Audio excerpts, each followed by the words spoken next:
Welcome to Let Me Fix This. Enjoy the video.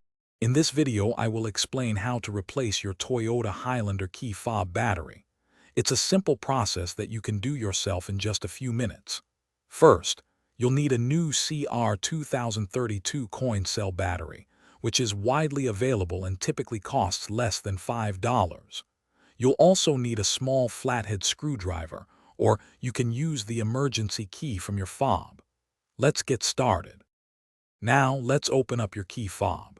First, locate the small release button on the side of your key fob and slide out the emergency key. This key is essential for manually opening your vehicle and also for this battery replacement. Next, look for a small notch along the edge of the key fob casing. Insert the tip of your emergency key or a small flathead screwdriver into this notch, then gently twist to pry the two halves apart.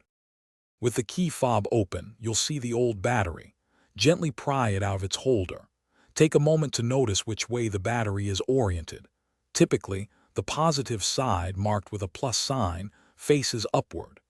Now, take your new CR2032 battery and insert it into the compartment, making sure the positive side is facing up. Press it down firmly to ensure it's seated correctly and makes good contact. Almost done.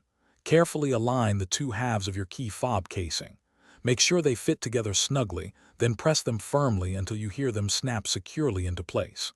Finally, slide the emergency key back into its slot until it clicks, indicating it's fully inserted. Now, test your key fob by trying to lock and unlock your vehicle.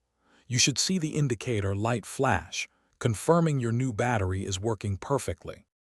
Thanks for watching. If you found this helpful, don't forget to like and subscribe.